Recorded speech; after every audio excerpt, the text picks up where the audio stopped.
오늘 성가대 찬양을 들으면서 옛날 생각이 갑자기 떠올랐습니다. 제가 30년 전에 여기 신학생 시절에 여기 성광교회에 3개월 동안 제가 봉사를 했거든요. 기억나시나요? 예. 예. 그때도 지금처럼 잘생겼습니다. 예. 그때 제가 주일학교 교사하고 성가대를 했었어요. 근데 그때 핸델의 메시아를 불렀습니다. 핸델의 메시아. 한 달 동안인가 매일 이렇게 모여가지고 성가대원들이 연습을 해서 핸델의 메시아. 오늘은 맛보기로 그 뒷부분만 조금 보여줬는데 이 전곡을 다 그때 했던 기억이 납니다. 그래서 올 성탄절에는 우리 핸델의 메시아를 별로 아멘 안 하네요. 할 수 있기를 바랍니다. 핸델의 메시아 할 때는 전체가 다 일어나서 원래 찬양을 듣게 되는 거거든요. 자, 오늘은 예수 그리스도의 부활을 기념하는 부활절입니다. 그런데 부활은 죽었다가 다시 죽을 몸으로 소생하는 것이 아닙니다. 부활은 소생이 아니에요.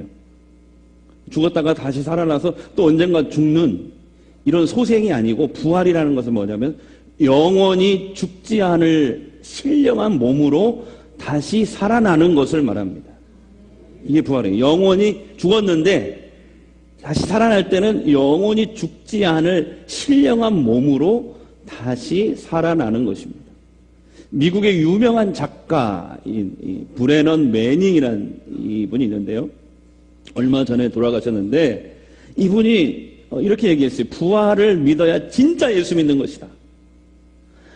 부활을 믿는다는 것은 과거의 부활의 사건이 아니고 현존하는 이 부활을 삶 속에서 우리 그리스도인들이 체험하는 것이다 라고 말을 했습니다. 그런데 요즘에 성도들 가운데 부활을 믿지 못하거나 불편해하는 분들이 많이 있습니다. 부활을 신앙의 한 옵션으로 여기는 분들이 있어요. 그냥 예수님의 말씀이나 예수님의 생애, 그게 좋으니까 그것만 난 본받을래요. 부활 이런 것은 안 믿어지니까 불편하게 생각하는 그런 성도들이 있다는 거예요. 여러분, 기독교 신앙에서 부활은 옵션이 아닙니다. 부활은 핵심이에요, 핵심. 기독교 신앙의 핵심이 부활입니다. 십자가와 함께 부활이 복음이고 이것이 기독교의 핵심이란 말이죠. 우리가 예수님을 이렇게 고백하잖아요. 다 같이. 주는 그리스도시요 살아계신 하나님의 아들이십니다. 여러분 이렇게 고백하시죠? 우리가 이렇게 확신하고 고백하는 이유가 뭡니까? 그 확신은 어디서 나오는 거예요? 바로 예수님의 부활 때문에 그렇습니다. 이 부활 사건 때문에 우리가 확신하고 고백하는 것이죠. 이 세상에 수많은 종교가 있지만 이렇게 죽음을 이기고 다시 영원한 생명으로 부활하신 분은 오직 예수님 한 분밖에 없습니다. 그렇기 때문에 우리가 부활을 통해서 하나님만 하나님만 참 신이시고 하나님이 보내신 예수 그리스도가 유일한 구원자임을 믿는 것이죠. 기독교는 이 부활로부터 시작된 것입니다. 2000년 전 부활하신 예수님을 만난 제자들과 많은 사람들이 성령을 받고 시작한 게 교회입니다. 부활하신 예수님이 사람들에게 예수님이 직접 나타나지 않으셨다면 기독교는 존재하지 않았어요. 예수님이 십자가에 죽으셨습니다. 그때 그를 따르던 제자들과 많은 사람들이 다 흩어져 버렸어요. 심지어 예수님의 수제자였던 베드로는 사람들이 너도 저 예수와 한패가 아니야? 사람들이 알아보자 어떻게 했어요? 나는 예수를 모른다. 이렇게 심하게 저주하고 부인했습니다. 또 다른 제자들은 어쩐 줄 알아요? 다른 제자들은 절망과 공포에 사로잡혀 방문을 걸어 잠그고 함께 모여서 숨죽여 있었습니다. 그런데 이들에게 부활하신 예수님이 나타나신 겁니다. 예수님이 평소에 제자들에게 예고하신 대로 예수님은 부활하신 것입니다. 부활하신 예수님을 만난 제자들은 놀랍게 변화가 된 것입니다. 제자들은 예수님이 그리스도시요 살아계신 하나님의 아들이십니다. 확신하게 되었습니다. 그들은 더 이상 숨어 지내지 않았습니다. 오히려 세상으로 나가서 담대하게 예수 복음을 전하기 시작했습니다. 그래서 오늘 함께 읽은 우리 이 성경 말씀은 사도 바울이 부활에 대해서 의심하는 고린도 교회 성도들에게 보낸 편지입니다. 부활을 의심해요, 고린도 교회 성도들이. 그러면서 바울은 오늘 말씀의 핵심이 뭐냐면은 내가 부활하신 예수님을 만난 마지막 지인이야, 증인. 부활하신 예수님을 직접 만난 사람 중에 한 사람이야, 내가. 이렇게 말하고 있는 것이죠. 바울은 원래 유대교 골수분자예요. 유대교에 충성을 바치기 위해서 어떻게 했냐면 그때 당시 유대교가 원수처럼 여기고 핍박했던, 박해했던 이 기독교인들을 잡아 죽이는 일에 앞장을 섰던 사람이 바울이에요. 바울이 어느 정도로 이 예수 믿는 사람들을 싫어했냐면요, 유대교의 핍박을 피해가지고 기독교인들이 외국으로 도망가요. 그러면은 바울이 그냥 놔두냐, 그게 아니고 군사를 이끌고 외국까지 쫓아가지고 끝까지 쫓아가서 잡아서 데려오는 거예요. 그 정도로 기독교인들을 아주 싫어했어요. 어느 날 시리아에 있는 기독교인들을 잡아오려고 예루살렘에서 출발해가지고 살기등등하여 이제 다메섹 도상을 갑니다. 이 다메섹 도상을 멀리서 한번 봤는데 시리아에 가기 직전에 있어요. 다메섹 도상. 이 다메섹 도상에 막 가고 있었는데 갑자기 하늘에서 빛이 바울에게 확 비춰오는 거예요. 빛이 막 두르는 거예요, 바울. 그러면서 바울의 눈이 멀어버립니다. 3일 동안 눈이 보이잖아요. 부활하신 예수님이 그때 바울에게 나타나신 겁니다. 바울은 그 자리에 엎드려 버렸습니다. 엎드리게 됩니다. 그때 부활하신 주님이 큰 음성을 들려주시는데, 사울아, 어찌하여 너는 나를 박해하느냐? 누구십니까? 나는 내가 박해하는 예수라. 부활의 주님을 만난 바울은 3일 동안 눈을 뜨지 못합니다. 그러다가 주님이 누구를 보내냐면 그 시리아에 예수 잘 믿는 아나니아라는 사람을 보내요. 그리고 아나니아가 이게 바울에게, 눈이 먼 바울에게 안수를 합니다. 그랬을 때 눈이 떠져요. 그러면서 주님이 아나니아를 통해서 바울에게 사명을 주시는데 이걸 전달합니다. 바울 당신은 앞으로 유대인들과 이방인들에게 복음을 전할 사도로 주님이 사용하신답니다. 거기서 부활하신 주님을 만나고 그리고 사명을 받게 되는 것이죠. 비전을 받게 되는 것이죠. 부활하신 주님을 만나고 사명을 받은 바울은 바로 복음을 전한 게 아니고 어디로 가냐면 아라비아 깊은 광야로 갑니다. 저도 이 아라비아 광야를 가봤어요. 너무 삭막해요. 삭막해. 그곳에 들어가서 3년 동안 기도와 묵상을 합니다. 거기서 기도와 묵상을 하면서 주님과 깊은 교제를 나누는 거예요. 3년 후에 광야에서 나옵니다. 그리고 바울은 어디로 가냐면 예루살렘으로 가요. 왜? 예루살렘에 누가 있어요? 예수님의 제자들이 거기 있잖아요. 그래서 예수님의 제자들을 만납니다. 베드로도 만나고 요한도 만나고 다 만나는 거죠. 그리고 나서 잠시 이제 고향으로 다소로 갔다가 바나바와 함께 안디옥 교회를 개척하고 목회를 하기 시작합니다. 그 뒤에 바울은 안디옥 교회가 파송을 하는 선교사로 전도 여행을 떠납니다. 사도 바울이 2차 전도 여행을 하는데 지금 수요일날 사도행전을 2차 전도 여행 부분을 지금 우리가 공부하고 있거든요. 2차 전도 여행 때 지금의 현재의 그리스라는 그 나라에 속하는 고린도라는 도시에 가서 복음을 전해요. 지금은 그리스라는 나라에 이 고린도가 있습니다. 당시 고린도는 성적으로 문란하고 타락한 도시였습니다. 그래서 그때 당시 저 사람은 고린도 사람이야 이렇게 얘기를 하면 그 말은 무슨 말이냐면 저 사람은 아주 성적으로 타락하고 문란한 사람이야 이런 뜻이에요. 그 정도로 고린도는 정말 어떻게 이런 곳에 교회가 세워질 수 있을까? 이런 죄악의 도시에 어떻게 교회가 세워질 수 있을까 싶을 정도로 그렇게 타락한 도시였어요. 사도 바울은 그러나 고린도에 가서 1년 6개월 동안 머뭅니다. 그리고 그곳에서 복음을 전합니다. 십자가와 부활이라는 이 복음을 전합니다. 그때 놀랍게도 많은 사람들이 회개하고 예수를 영접한 줄 믿습니다. 앞에 앉아 계신 분들은 저를 봐주세요. 딴짓 하지 마세요. 예. 신경 쓰여요. 예. 바울은 그들을 복음과 말씀으로 잘 양육했습니다. 고린도 교회에 성령의 많은 은사들이 나타났습니다.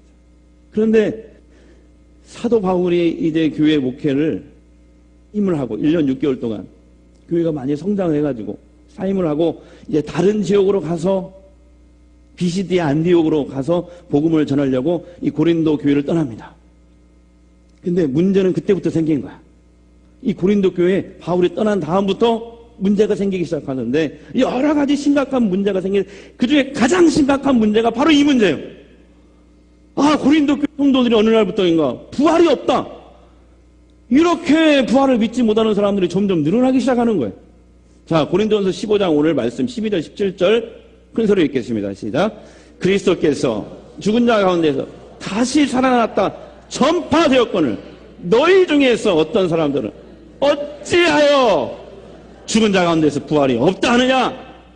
그리스도께서 다시 살아나신 일이 없으면 너의 믿음도 헛되고 내가 여전히 죄 가운데 있을 것이요. 아멘. 왜 이렇게 죄악의 도시 가운데서 복음을 듣고 그 죄를 회개하고 많은 사람들이 예수를 믿고 교회가 세워졌고 기도가 뜨거운 교회가 된 이 고린도 교회, 그러니까 성령의 은사가 많이 나타난 이 교회가 갑자기 왜 이렇게 됐을까요? 갑자기 왜 이렇게 됐을까요? 그것은 영지주의라는 이단이 침투했기 때문에 그래요. 바울이 떠난 뒤에 영지주의라는 이단이 침투했는데, 잘 들으세요. 영지주의 이단이 당시에 뭘 주장했냐면, 어떻게 성도들을 미혹했냐면, 사람은 이건 영지주의 주장이에요. 예? 성경이 아니에요. 헷갈리면 안 돼요. 사람은 육과 영혼으로 되어 있다. 예? 그래서 육은 악한 것이다. 육은 악하기 때문에 이건 아무렇게나 사용해도 돼. 막 타락해도 되고 상관없어. 예. 육은 악한 거야. 영혼만 좋은 거야. 영혼. 예, 영혼만 좋은. 그러니까 구원은 영혼이 받는 거야. 육은 구원받는 게 아니야. 예. 육신으로부터, 육신은 영혼의 감옥이야. 영혼의 쇠고랑이야. 예. 그래서 부활이라는 건 뭐냐면 육에서 영혼이 빠져나오는 것이 그게 부활이야. 육신이 부활하는 건 없어. 이렇게 성도들을 미혹한 거예요. 여기에 이단의 영향으로 고린도 교회, 이 기독교 신앙의 핵심인 이 부활, 예수님의 부활 때문에 교회가 생긴 건데 이 부활까지도 성도들이 의심하게 된 거예요. 그래서 여러분, 저는 오늘 호소하고 싶어요. 옛날이나 지금이나 교회는 자나깨나 이단 조심해야 됩니다. 예? 지금 전주에도요, 각종 이단들이 성도들을 삼키려고 막 우는 사자처럼 삼킬 자를 노리고 있다니까요. 전주에도. 저한테까지 편지가 와요. 저한테까지. 담임 목사님 귀화하면서 어떻게 내 이름 알았는지 이단들이. 그 정도 치밀해요. 그러니 뭐 성도들은 어쩌겠어요. 그래서 여러분, 좀 따라합시다. 꺼진 물도 다시 보고. 아니, 불 조심해야 돼. 그죠? 저 강원도 산불 무섭잖아요. 예. 꺼진 물도 다시 보자. 꺼진 물도 다시 보고 자나깨나 이단 조심. 자, 시작. 이거 되게 멋지지 않아요? 표. 할렐루야. 그냥 멋지다고 해줘요, 좀.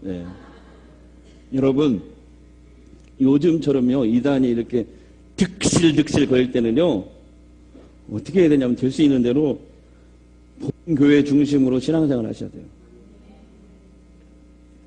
있잖아요. 이 교회를 떠나면 안 돼요. 교회 중심으로 신앙생활. 그래야 안전해요. 그래야 안전합니다.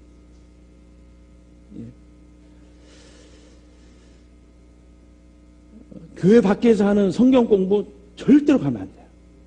절대로. 검증되지 않는 기도원 집회 함부로 가서는 안 됩니다. 다 같이 하나님 말씀 중심, 전주 성광교회 중심, 으로 신앙생활 하자. 으로 신앙생활 하자. 아멘? 그러셔야 돼요. 생각해보세요. 여러분 자녀가 엄마 아빠 몰래 자꾸 집에 나가. 말도 안 해. 어디 갔다 오는 말도 안 해. 그럼 어떻게 해요? 좋은 데 갔더라도 근심이 돼. 근심이. 그런 자녀가 좋은 자녀예요? 좋은 자녀가 아니죠. 그러니까 하나님 말씀 중심으로, 교회 중심으로 신앙생활 하시기 바랍니다. 그래야 안전하다. 그리고 저도 나름 이단 공부 많이 했거든요. 그러니까 좀 이상하다 싶으면 나한테 와서 물어보세요. 저한테. 제가 다 알려드릴게요. 됐죠? 혼자 고민하지 말고. 오늘 말씀을 보면은 바울은 이렇게 부활을 의심하거나 믿지 못하는 교인들에게 예수 그리스도의 부활은 명백한 역사적인 사실이야. 이렇게 증언하고 있습니다. 자, 3절, 4절 본문 보겠습니다. 시작. 내가 받은 것을 먼저 너희에게 전하였느니 이는 성경대로 그리스도께서 우리 죄를 위하여 죽으시고 장사 지낸 바 되셨다가 성경대로 사흘 만에 다시 살아나. 아멘. 이번 주 하가다 말씀이에요. 바울은 예수님의 부활이 역사적인 사실임을 증명하기 위해서 부활의 증인들이 많이 있다라고 오늘 얘기합니다. 자, 5절에 보시면 부활하신 예수님은 예수님을 부인한 베드로에게 나타나셨고 또 도망가 숨어있던 11 제자들에게도 나타나셨습니다. 6절에 보시면 부활하신 주님은 500여 형제들에게 동시에 나타나셨다라고 증언하고, 자, 그러면서 뭐라고 하냐면 이 말씀이 기록될 당시, 이 고린도전서 우리가 읽은 이 말씀이 기록될, 이 편지가 기록될 당시에 예수님이 부활한 지 한 20년이 지난 때였어요. 이 편지가 기록될 때. 20년. 따끈따끈하죠? 자, 그 500여 형제 중에 대부분이 지금 현재 살아있다. 라고 바울이 지금 얘기하는 거예요. 7절 보시면 예수님이 살아계실 때 심지어 예수님이 살아계실 때 예수님의 제자, 친동생 야고보가 예수님이 미쳤다고 막 그렇게 비난을 했었거든요. 그런데 이 친동생 야고보에게도 부활하신 주님이 나타나셨다. 나중에 사도행전에 보니까 이 예루살렘의 단임 목사가 돼요. 이 야고보가. 그리고 마지막 자신에게, 이 바울에게까지 주님이 나타나셨다라고 증언하고 있습니다. 또 다른 서신서에 보니까 이렇게 기록이 되어 있어요. 바울은 오늘 우리가 읽지는 않았지만 부활하신 예수님의 몸은 어떤 몸이었냐면 다시는 죽지 않을 신령한 몸일 뿐만 아니라 시공간을 초월하는 몸으로 나타나셨다. 분명히 육체이신데 시공간을 초월하는 몸이시죠. 전혀 새로운 몸이에요. 육체인데. 그래서 제자들을 만나실 때 어디로 나타나시냐면 벽을 통과해서 나타나셨어요. 그리고 갑자기 또 사라졌다가 고향으로 낙향하는 두 제자에 갑자기 뿅 하고 나타나신 거야. 예. 바닷가로 고향으로 돌아간 베드로에게 나타나셔서 고기를 잡아라. 153마리가 잡혀졌잖아요. 그 베드로에게도 바닷가에 나타나셨고 새벽에도 낮에도 밤에도 나타나셨어요. 의심 많은 도마에게는 뭐라고 했냐면 직접 내 몸을 만져봐라. 부활한 내 몸을 만져봐라. 만져봤어요. 이 창자국, 못자국에 손을 넣어봤다. 또 바닷가에 가신 주님은 제자들에게 나타나셔서 내가 배가 고프다. 그러면서 생선을 구워서 함께 먹은 줄 믿습니다. 그러니까 부활한 몸은 지금 우리가 갖고 있는 이런 모든 감각을 다 가지고 있으면서도 그거보다 더 훨씬 더 뛰어난 어떤 신령한 몸인 줄 여러분 믿으시기 바랍니다. 이 신령한 영원히 죽지 않을 몸일 뿐만 아니라 신령한 몸 뿐만 아니라 시공간을 초월하는 몸. 이것은 성도들이 언젠가 주님이 재림하는 날 그런 신령한 몸으로 부활한 것을 예수님이 먼저 보여주셨습니다. 그리스도인들은 주님이 재림하실 때 이렇게 신령한 몸으로 변화돼요. 언젠가 변화돼요. 하나님이 예비하신 천국 새하늘과 새 땅에 들어가 영생을 누리며 살게 될 줄로 믿습니다. 이게 부활신앙이에요. 주 하나님 독생자 예수 날 위하여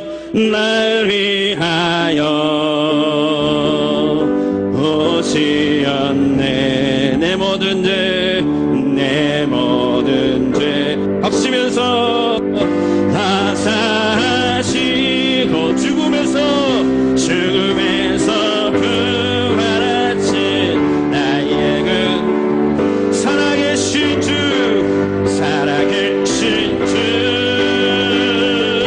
나의 참 소망 걱정 끝이 전혀 없네. 사랑의 주 내 갈길은 너하니 내 모든 삶의 기쁨 늘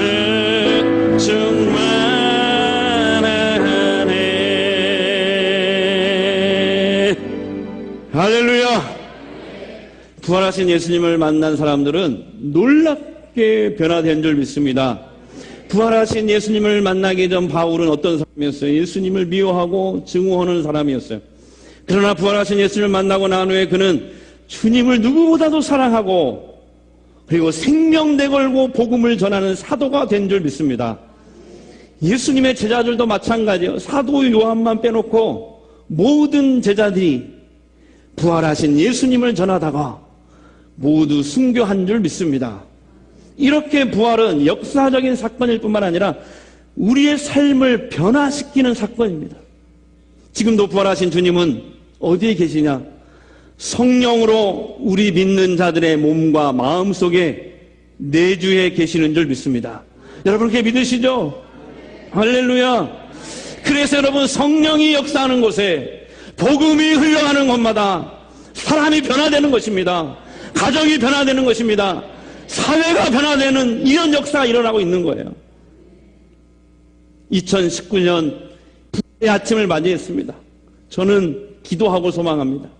먼저 우리나라를 위해서 기도하고 소망합니다. 우리 사회는 지금 정치, 경제, 외교, 안보, 사회 각 분야에서 희망보다는 절망과 탄식의 소리가 가득합니다. 젊은이들은 일자리를 아무리 노력해도 일자리를 구하지 못해 눈물을 흘리고 있습니다. 결혼을 포기하고 출산을 포기하고 있습니다. 이제 인구 감소를 걱정해야 되는 그런 나라가 되었습니다. 소득 양극화 현상이 점점 심해지고 있습니다. 노인 문제가 점점 심각해지고 있습니다. 북핵 문제는 교착 상태에 빠져 있습니다. 사회 내부에 이념 갈등이 격화되고 있습니다. 마약과 동성애, 성적 타락이 난무하고 간통, 낙태가 허용되는 등 가치관의 혼란이 확산되어져 가고 있습니다. 죽음의 문화, 절망의 문화가 확산되어져 가고 있는 것이죠. 그러나 우리가 부활을 믿는다는 것은 오늘 11절 말씀처럼 이런 절망의 상황에서도 우리가 이같이 믿고 전파하는 이 부활의 복음이 전파되면 절망의 땅이 희망의 땅으로 바뀌게 될 줄로 믿습니다. 이 부활의 복음이 전파되면 사람들이 변화되어 주님의 능력과 은혜로 변화되어 새 생명의 이 안으로 들어오게 될 것을 믿습니다. 부활의 복음이 전파되는 한, 한국교회에 아직도 기도하는 성도들이 있는 한, 하나님께서 이 나라에 죽음과 절망을 모두 끊어내실 줄 저는 확신합니다. 새로운 희망과 미래를 대한민국의 하나님이 보여주실 줄로 저는 믿습니다. 또 교회를 위해서 기도합니다. 우리 전주성광교회도 하나님께서 새로운 미래를